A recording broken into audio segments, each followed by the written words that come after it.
orar pela palavra de Deus? Pedir a Deus que fale conosco. Senhor, em nome de Jesus, nós oramos nesse momento, Pai, e pedimos, nós seremos expostos ao Evangelho, à palavra, às Escrituras. Eu peço que o Senhor fale conosco. Que aconteça conosco hoje, Pai, aquilo que aconteceu com aqueles homens no caminho de Emaús, aqueles discípulos, que disseram que enquanto Jesus falava, mesmo eles não estavam entendendo quem era a pessoa de Jesus ali, mas o coração deles ardia.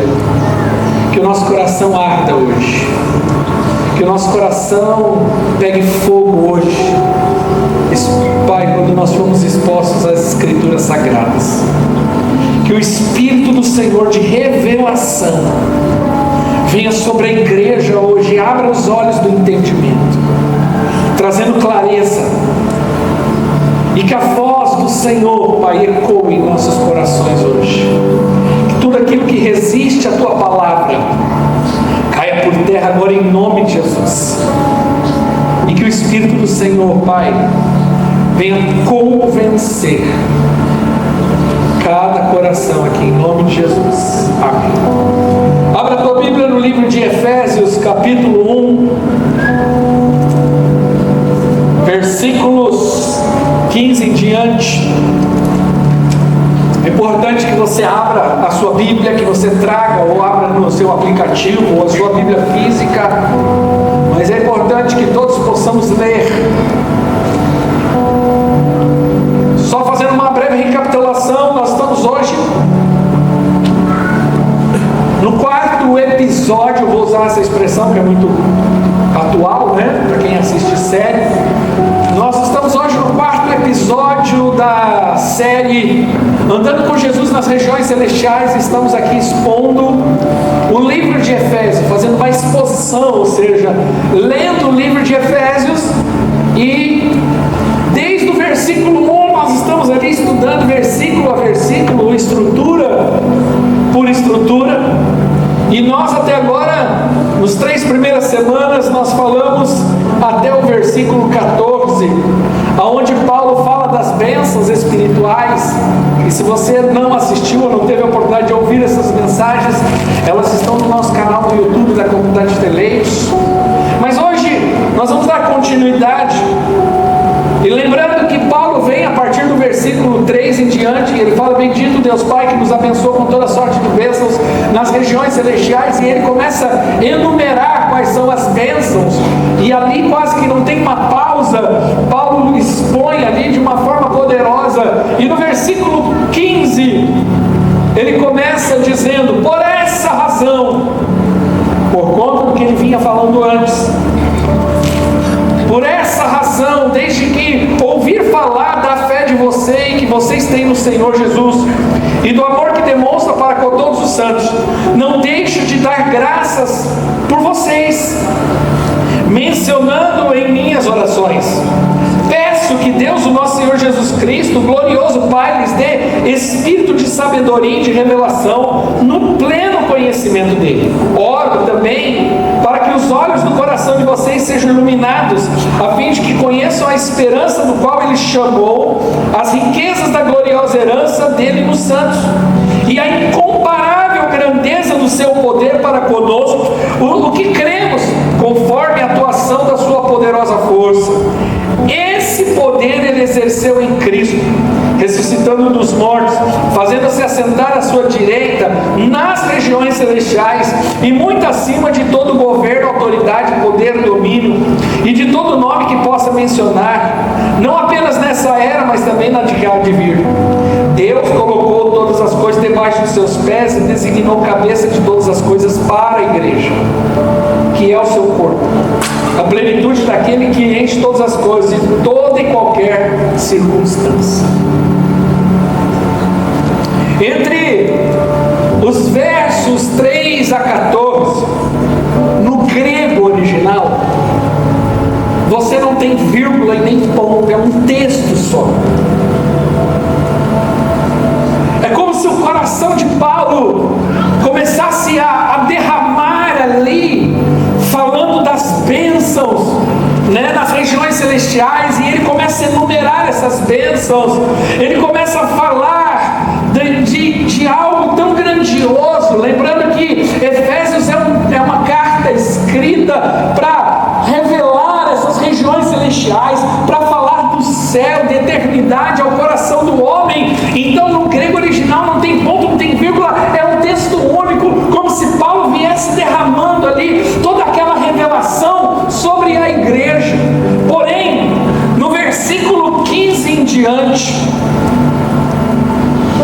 Paulo, ele começa a fazer uma oração, ele passa a fazer uma oração. Ele vem trazendo todo aquele entendimento, ele vem derramando sabedoria, ele vem derramando conhecimento, mas a partir do versículo 15, Paulo começa a orar, e ele fala: olha, eu oro para que vocês tenham revelação disso que eu acabei de falar, porque Paulo sabe da importância da revelação.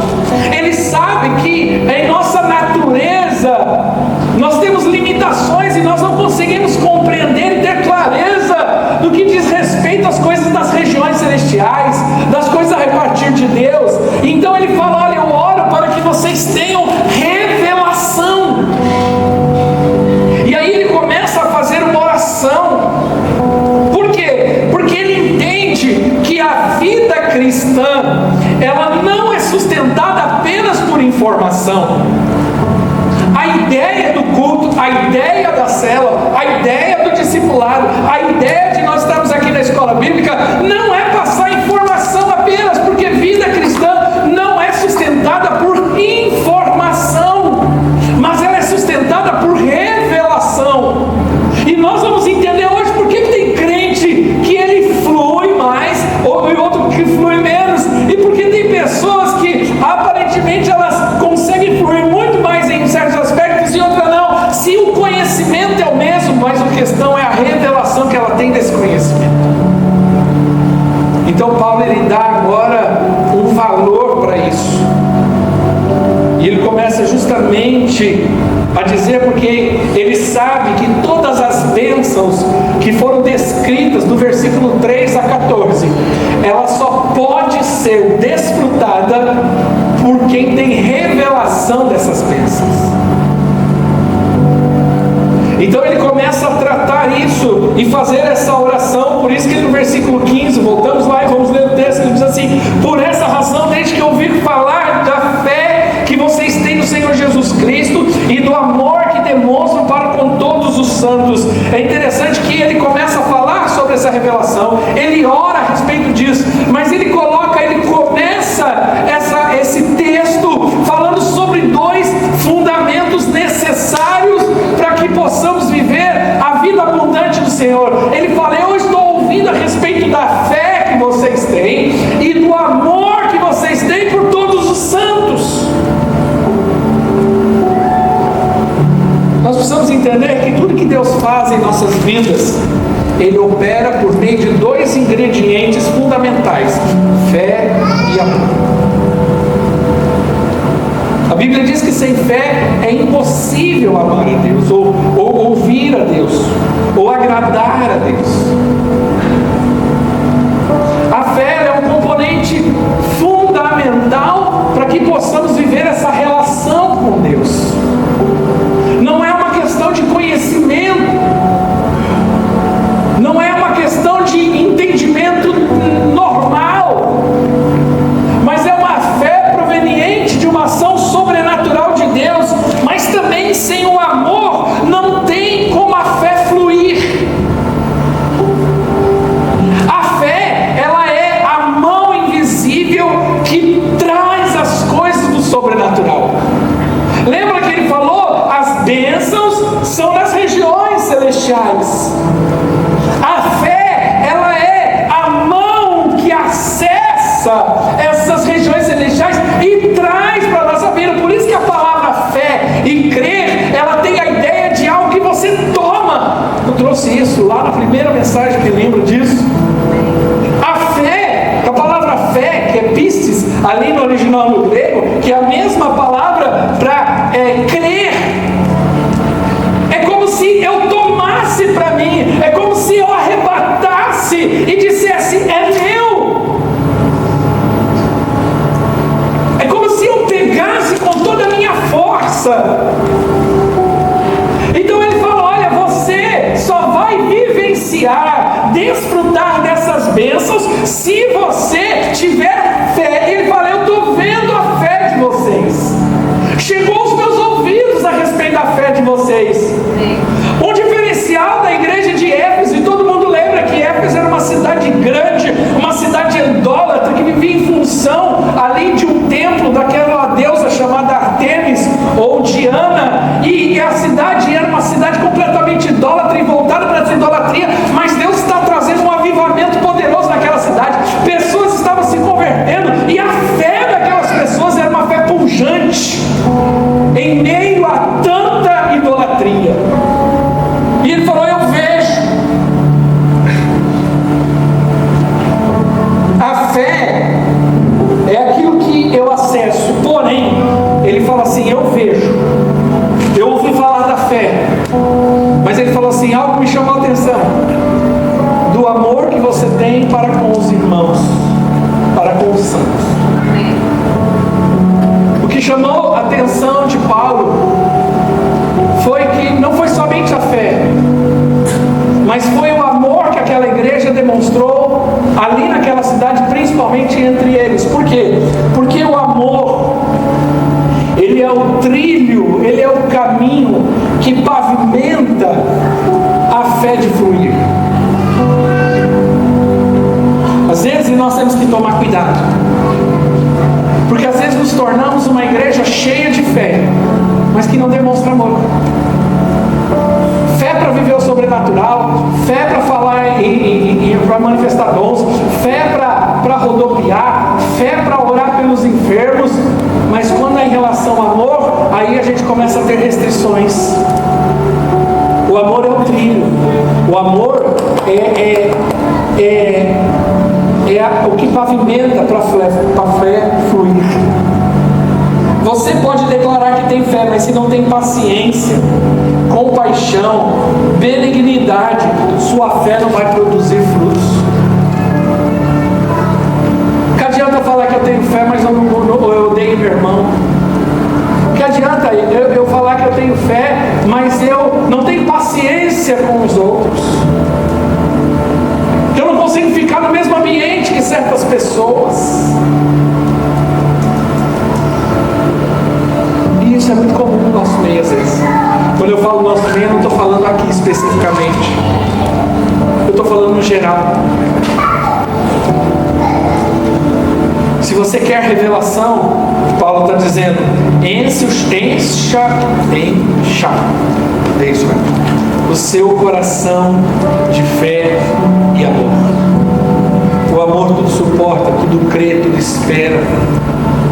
É interessante que ele continua dizendo: olha, por essa razão eu ouvi falar da fé que vocês têm, do amor que demonstram para todos os santos. Aí ele fala, 16: não deixo de dar graças por vocês, mencionando-os em minhas orações. Paulo fala de um coração grato.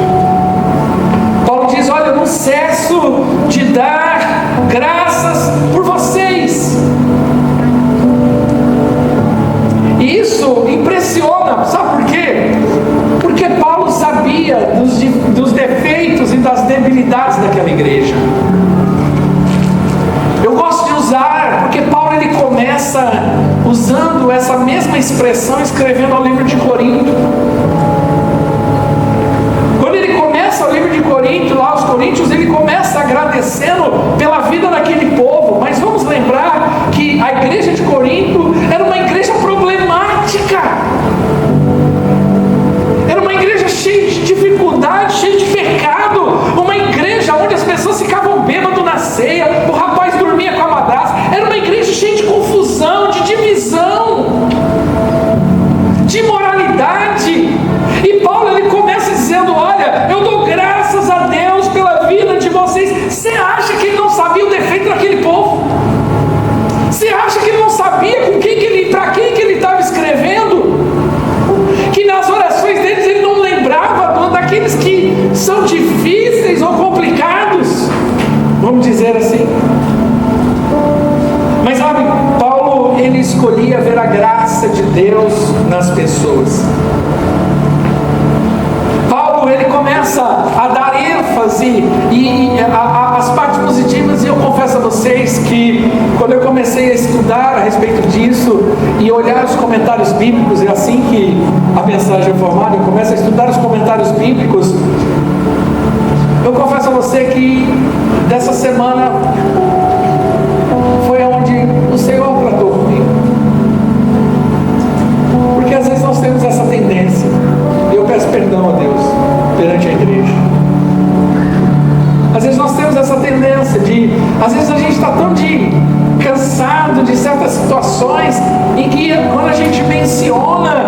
gente sempre menciona de forma negativa e nunca ora por eles, principalmente de forma positiva. E Paulo, ele escolheu fazer o contrário. Ele falou: eu oro por vocês e dou graças a Deus pela vida de vocês. Aleluia. Paulo, ele decidiu falar aquilo que era positivo na vida das pessoas. Revelação espiritual, ela floresce de um coração grato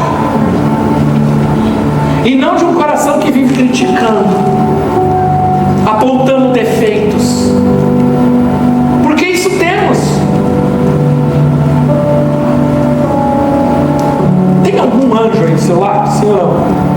Tem algum anjo aí do seu lado? Não. Essa pessoa que está do seu lado aí, pode ser que você conheça ou não. Não expresse nada agora, por favor. Internalize seus sentimentos e suas expressões. Mas ela provavelmente tem coisas que te irritam muito. Olhando aqui para minha pessoa de camisa rosa, e eu vim de camisa rosa hoje por causa do Cristiano. Ontem ele me deu uma camiseta de presente e ele falou: isso aqui é para o senhor não usar aquela rosa. E eu falei: deixa comigo. Mas apesar de eu achar que eu sou um cara muito legal, que eu sou um cara gente boa pra caramba, eu sei também que eu tenho coisas que te irritam. E nem vou olhar pra minha esposa para não ver a expressão da cara dele. Mas eu sei também que tem coisas que você fica indignado comigo e que tem que você falar assim: não concordo. E eu não estou falando de mau caratismo, eu estou falando às vezes de um comportamento, um jeito de ser. E eu confesso a vocês que eu tenho orado para que Deus me transforme cada dia mais. Mas eu sei disso. Mas aí nós precisamos escolher, se nós amamos de fato, nós precisamos escolher o que nós vamos dar ênfase, nos defeitos ou nas qualidades. Paulo, ele começa a trazer isso porque quem vive criticando não consegue enxergar aquilo que Deus enxerga. Por isso que essa semana no estudo da célula foi sobre maledicência, e eu quero fechar isso, porque eu acho que foi tão oportuno. Confesso a vocês que não foi de caso pensado, mas eu preparei a mensagem já faz um tempo, essa aqui eu tenho preparado, mas eu estudando, eu falei: nossa, é muito real isso. E por isso que a maledicência não é apenas o ato da fofoca de falar mal, mas ela é muito destrutiva para qualquer ambiente. Por quê? Porque ela desqualifica, ela retorce ou distorce a imagem da pessoa que eu estou falando. Por isso que nós precisamos ser muito firmes com fofoca. A Bíblia fala que a fofoca ou a maledicência, ela é um pecado sério, e que nós como igreja precisamos combater seriamente. Tanto que aqui na igreja, se eu souber de fofoca, não pensa não, eu vou chamar o fofoqueiro e vou confrontar o fofoqueiro, porque a fofoca é uma das coisas que mais destrói o ambiente de igreja. Então não permita a fofoca nos ambientes onde você está. Não aceite que fale de alguém. Não permita, não fofoque de ninguém, porque isso é um perigo para a sua vida espiritual. Nós precisamos aprender a ter um coração grato e orar e clamar e falar: Deus abençoa. E sabe, pastor, mas tem gente que é difícil. Pode ser, eu sou uma delas, mas provavelmente tem algo positivo ali.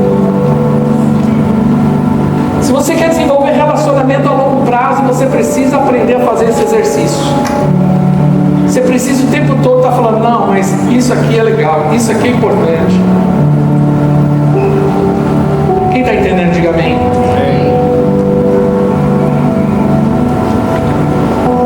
Se nós queremos viver uma vida de igreja apropriada, nós precisamos aprender a amar.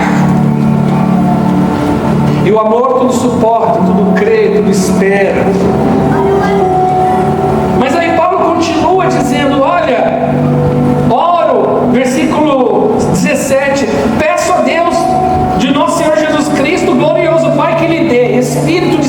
sabedoria e de revelação no pleno conhecimento dele. Então Paulo ora por duas coisas. Ele ora para que Deus dê sabedoria e revelação. Olha que coisa. Essa aqui é uma das orações que eu mais oro diante de Deus. Eu tenho o hábito de orar orações da Bíblia, não é só oração minha. Então uma maneira de você aprender a desenvolver uma vida de oração é, quando você encontrar na oração, na Bíblia, alguém orando, ore e repita aquela oração. Então essa é uma oração que eu faço muito. Então quantas vezes eu pego a Bíblia e eu começo a orar e eu começo a repetir exatamente a oração de Paulo. Senhor, eu oro pela igreja de Itatiba, eu oro para que o Senhor vos dê o seu espírito de revelação e de sabedoria. E Paulo, ele começa a pedir, e você vai encontrar isso no livro de Colossenses, no livro de Coríntios, no livro de Efésios. Você vai ver Paulo orando o tempo todo: vos dê espírito de revelação e de sabedoria. O que é sabedoria? É uma sabedoria, não é humana, não é a sabedoria adquirida que você vai lá na escola, no livro ou numa universidade. Isso aqui é uma sabedoria espiritual. Que sabedoria é essa? É entender no seu espírito, é entender pelo espírito,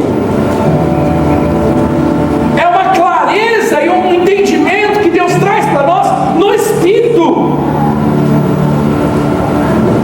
E revelação, a palavra revelação na Bíblia, né, no grego é apocalipse. Por isso que Apocalipse é o livro de revelação. Só que para nós, Apocalipse fala das coisas do final dos tempos. Eles falam: nossa, Apocalipse está destrutivo. Mas não é isso. A palavra Apocalipse quer dizer revelação. E a revelação aqui, ela dá o sentido de tirar o véu. Porque o véu é o que cobre. E ele fala: eu oro para que Deus nos dê espírito de sabedoria, ou seja, de entender pelo Espírito.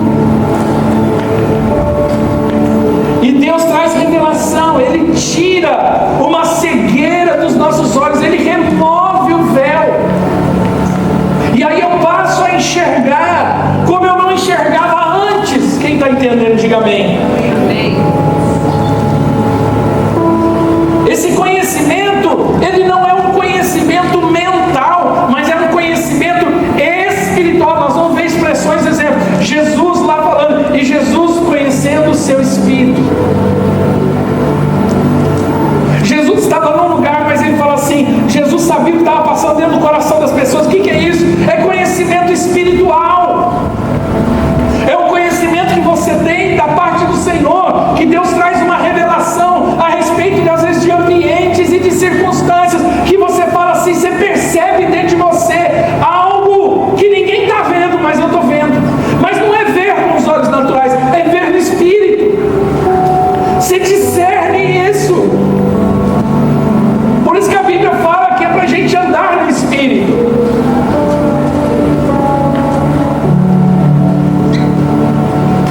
Há pessoas que sabem muito sobre Jesus, mas não são transformadas. Por quê? Porque ela tem um conhecimento natural, mas ela ainda não teve a revelação do Espírito. E tudo que Deus faz por meio de revelação. Deus tem que tirar o véu, Deus tem que abrir os seus olhos, Deus tem que fazer você entender. Tudo na vida é por revelação, não por força nem por violência, mas pelo meu Espírito, diz o Senhor. A Bíblia diz que o Espírito convence o homem do pecado. Não sou eu. Eu não tenho poder para convencer ninguém. Eu posso argumentar, mas o meu argumento vai ser limitado. Eu já sentei com pessoas que tentaram argumentar comigo e tentando discutir em relação a Deus e a fé, e chegou uma hora e falei: irmão, eu não posso passar daqui porque você não entende. Mas não é que não entende de forma natural, eu não quero te explicar, não dá. É algo que só quem vive sabe. Só quem foi transformado, só quem teve encontro com Jesus real sabe o que é isso. Não adianta eu querer explicar muito, não. É algo sobrenatural. Eu não consigo explicar, não consigo quantificar isso. Mas eu sei que algo aconteceu. Quem já passou por isso? Isso é revelação no Espírito. Muitos conhecem a letra, mas não têm experiência com o Espírito. Por isso que a Bíblia diz que a letra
Sabe, nós temos que tomar cuidado com esse negócio de sentir, porque o sentir é muito perigoso. Alguém está sentindo Deus, mas como que eu também defino isso? Eu confesso a você que tem hora que eu não sinto nada. Tem pessoas que são mais sensíveis, tem pessoas que são menos sensíveis, mas não é uma questão de quem é mais ou menos sensível, é uma questão de revelação no Espírito. E pode ser que eu tenha uma revelação poderosa no Espírito e eu não sinta nada. Não, eu tenho que sentir arrepiar. Quando minha perninha começa a tremer assim, ai não, isso é ansiedade. Na maioria das vezes é ansiedade. Revelação não é descobrir algo inédito. É enxergar com os olhos de Deus aquilo que já está escrito. Irmãos, eu leio Bíblia há quase 30 anos. Tem coisas que eu entendo agora. Olha que coisa. Se você não sabe, não transforma a sua vida, ainda não virou revelação. E aí Paulo continua dizendo, olha, eu oro para que vos dê espírito de revelação e pleno conhecimento dele. E aí versículo 18 ele fala assim, eu oro para que os olhos do seu coração sejam iluminados, a fim de que vocês conheçam. E aí ele fala sobre os olhos do coração. Paulo ele usa uma expressão muito interessante aqui. É interessante porque Paulo não está falando com o homem natural, ele está falando com o homem espiritual. E ele está falando de uma estrutura interna nossa. E ele fala sobre os olhos do coração. Por quê? Porque é possível ter a Bíblia aberta, mas o coração fechado. Tem até aquele louvor, abra os olhos do meu coração. Porque a verdadeira revelação é quando os olhos do coração se abrem. Você lembra o que a igreja de Laodiceia, que é a sétima igreja do Apocalipse, é uma igreja que está completamente enganada.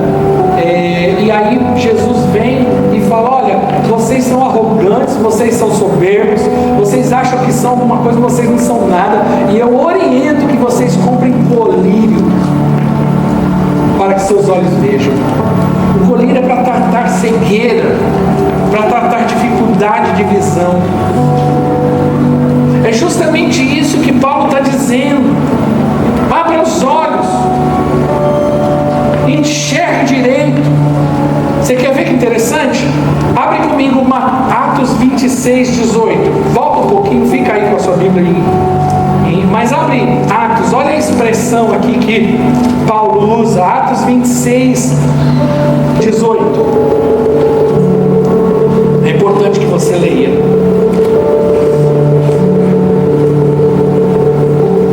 Alguém jogar videogame? Paulo está falando a respeito, ele está falando para o rei Agripa, né, a respeito da sua conversão. Aí versículo 17 ele fala assim, vamos no versículo 15. Paulo, olha aqui para mim, Paulo está falando daquele momento, olha aqui, em que ele está no caminho de Damasco e ele cai por terra e ele tem um encontro com Jesus. Paulo é um perseguidor, assassino, um religioso frio, cego, ignorante.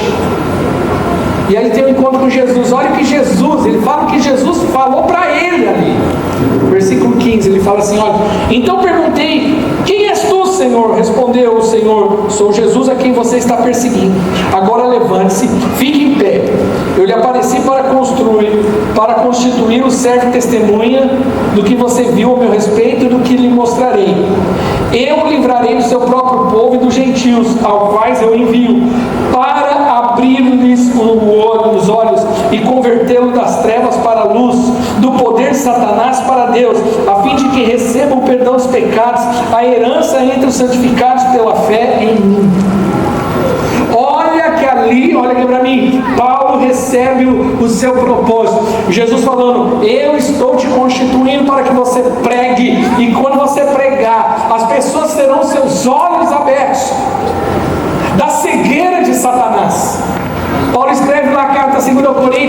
que o Satanás cegou o entendimento dos incrédulos para que eles não creiam. Há uma cegueira espiritual. E nós precisamos ter os nossos olhos no coração. Olha Atos capítulo 16, olha a conversão de Lídia. Atos 16 fala da conversão de uma moça chamada Lídia. E aí é interessante, o versículo, capítulo 16, versículo 14. Aqui. Uma das que ouviam era uma mulher temente a Deus, chamada Lídia, vendedora de tecido de púrpura da cidade de Tiatira. O Senhor abriu seu coração para entender a mensagem. O Senhor abriu seu coração. Nós precisamos de revelação. E ontem eu estava explicando para as meninas, ontem as 3 meninas estavam na minha sala ontem conversando sobre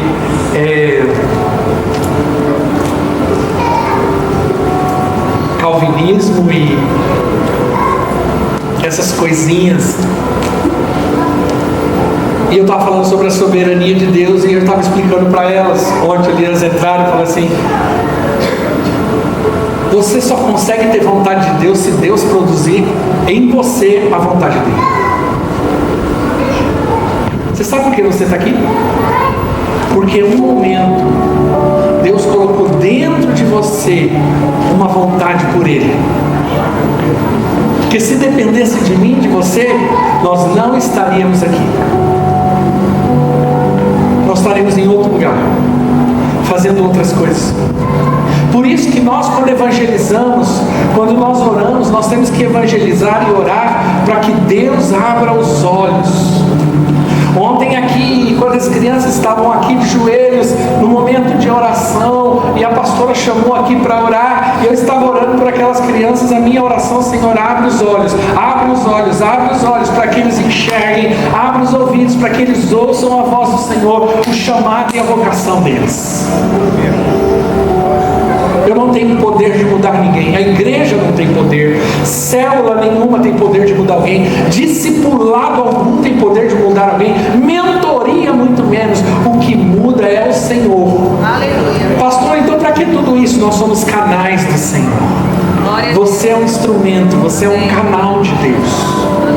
Essa é a nossa oração. Eu oro, por quê? Para que eu tenha um coração, sabe, um coração humilde, um coração puro, um coração amoroso, uma consciência purificada. E aí Paulo continua dizendo, vamos lá em Efésios, rapidinho, no versículo 19, o 18 ainda. Oro para que os olhos do coração de vocês sejam iluminados, a fim de que vocês conheçam a esperança para o qual Ele os chamou, a riqueza da sua gloriosa herança dele nos santos, e a incomparável grandeza do seu poder para conosco os que cremos. Então Paulo fala de 3 grandes realidades que precisam ser reveladas. Olha aqui para mim, Paulo está falando: eu oro para que vocês tenham revelação. Que revelação é essa? Ele fala a esperança do seu chamamento, a riqueza da glória na herança dos santos e a suprema grandeza do seu poder. A primeira coisa que Deus precisa nos revelar é a esperança do chamamento. Por quê? Porque outrora nós não tínhamos esperança. A Efésios capítulo 2 diz que nós estávamos em trevas sem esperança. Nós estávamos perdidos, cegos e errantes por esse mundo tenebroso, e no meio das trevas Deus nos chamou, Deus olhou para nós e nos escolheu. Essa é a nossa esperança. Eu fui chamado. Amém. Nós temos a esperança da sua volta, porque Ele vive, porque nós vamos ceiar hoje, porque nós temos a esperança da sua volta, nós temos a esperança do arrebatamento. Ora vem, Senhor. Quem não pensa nisso, quem não pensa, oh Senhor, arrebata logo a tua igreja, eu não vejo a hora. Semana eu fiz aniversário, algumas pessoas: pastor, que você viva até 100 anos. Eu falei: não, em nome de Jesus, eu quero ser arrebatado antes. Vem agora. Imagina. Quem vai ficar quando Jesus voltar? Ah, está esperto, hein? A igreja está esperta. Nós temos a esperança do tribunal de Cristo, nós temos a esperança de reinar com Ele, nós temos a esperança de que seremos glorificados. Mas também ele fala da riqueza da glória do Senhor e a sua herança. Qual é a herança que nós temos em Cristo? É o próprio Cristo. É a herança de que nós estamos ligados a Ele, de que ninguém pode nos tirar isso. Nós não fomos chamados apenas para ser bons homens. Sabe que o grande problema de muito crente é que ele acha que ser crente é ser uma pessoa virtuosa apenas, cheia de virtudes. Não é isso apenas.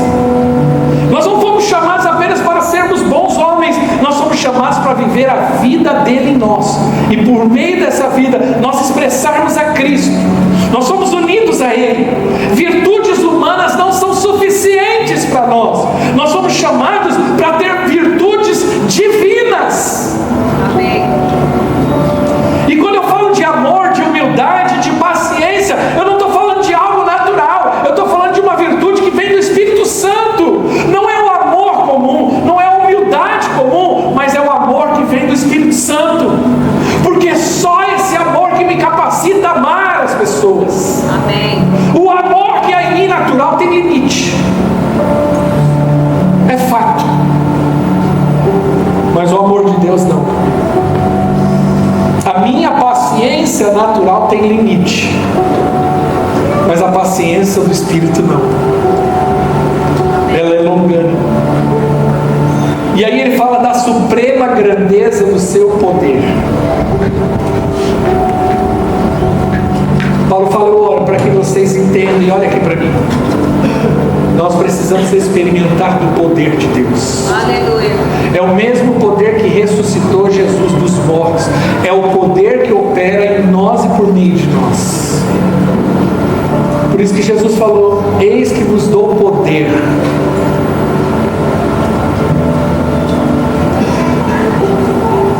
E ele fala: esse poder é para nós que cremos.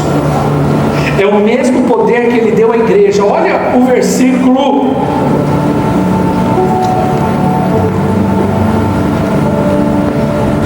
22. Ele diz assim: Deus colocou, a banda pode subir, Deus colocou todas as coisas debaixo dos seus pés e designou cabeça de todas as coisas para a igreja, que é o seu corpo, a plenitude dele.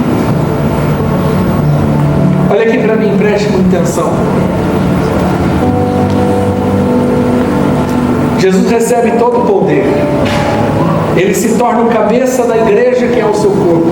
A igreja é a extensão de Cristo na terra.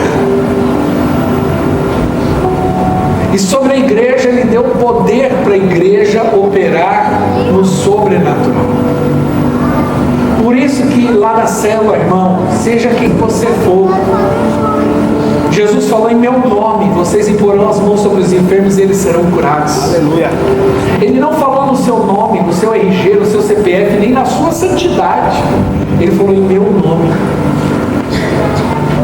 Em meu nome expulsarão demônios. Não tenha medo.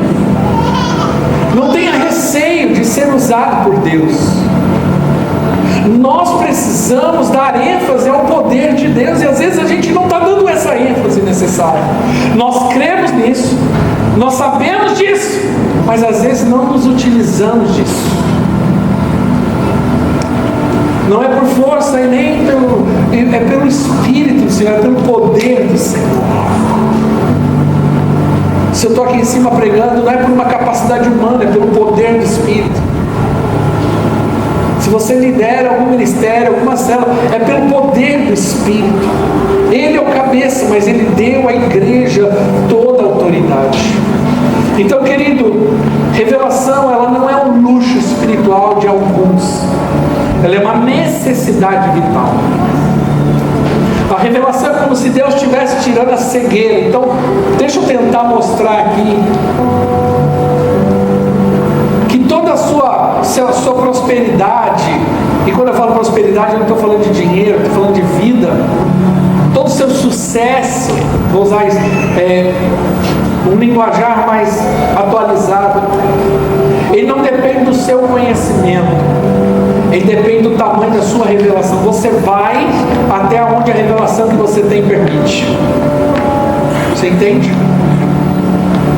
Mesmo que um cego tenha uma certa capacidade, eu tenho quase certeza absoluta que eu não consigo fazer um cego sair correndo aqui, porque ele está limitado por conta da sua cegueira.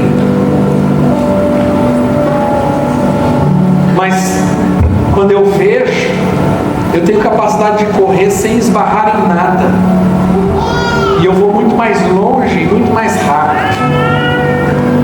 O que nós precisamos, e eu quero convocar você está limitado em uma área, você precisa de revelação dela. Você está travado em alguma área, você não está precisando de um coach quase semideus, você não está precisando de uma revelação supra especial. Não, você só está precisando enxergar da maneira como Deus enxerga. Amém. Se eu estou com alguma limitação na minha liderança, eu posso ler bons livros, eu posso, claro, me qualificar dessa forma, mas existe uma revelação que nenhum livro pode trazer ao meu coração. Igual a parte de muitos estão vivendo uma vida de limitações, porque falta revelação. Ele não entendeu. Vou dar um exemplo. Eu estava pensando sobre dízimo esses dias. Como tem gente que tem dificuldade com isso? E o Gabriel bem falou aqui algo interessante. Porque a pessoa não entendeu o privilégio que é você ser um dizimista. Ser um dizimista não é você entregar o dinheiro para a igreja, não é você pagar uma conta, não é que você é fundamental. Quero dizer uma coisa, querido, vou ser bem sincero, tenho aprendido e vivido isso. Deus usa, a Bíblia diz, se os filhos de Deus não fizerem, até as pedras clamam. Mas quando eu entendo que isso é um privilégio, e é eu que sou abençoado, é eu, quando eu dou, eu entrego ali, eu devolvo, aquilo me traz uma alegria, uma paz. Eu falo, Deus, eu sei, tudo é do Senhor, eu confio no Senhor.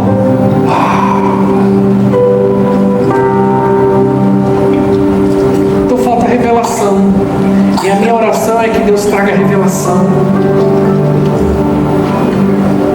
Se você ainda está dentro da igreja e está se sentindo perdido, se sentindo, eu não sei se eu faço parte disso, eu não me sinto parte de tudo isso, na verdade falta ali revelação.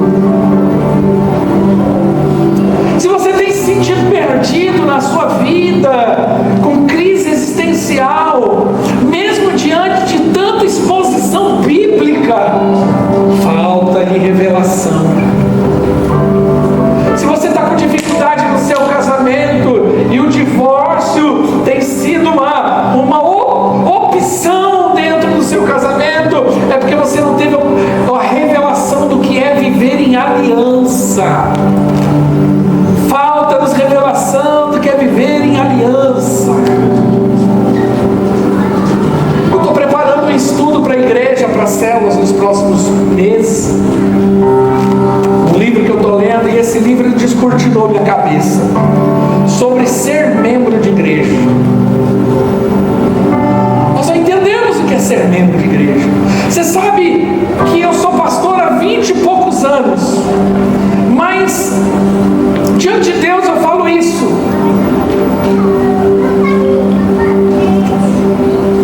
Eu sofri muitas vezes como pastor porque me faltou revelação do que é ser um pastor de verdade. E muitas vezes eu fui um pastor e fiz coisas que não era para fazer como pastor. Quando Deus me trouxe entendimento do qual é o meu papel como pastor, começou a ficar mais leve. Enquanto eu não tinha revelação, meu ministério era pesado, era cansativo. Mas no momento em que Deus trouxe esse entendimento, o ministério ficou leve. Eu quero te convidar a orar. Se você tem vivido alguma situação na tua vida e você está se sentindo limitado, bloqueado, travado, se tem áreas da tua vida que não acontece, e você fala, eu não consigo fluir aqui, você vai orar e falar, Deus, eu quero revelação sobre essa situação. Abre os meus olhos. Feche os seus olhos nesse momento. O pessoal da ceia se organiza rapidamente. Comece a orar pedindo revelação a Deus. Durante essa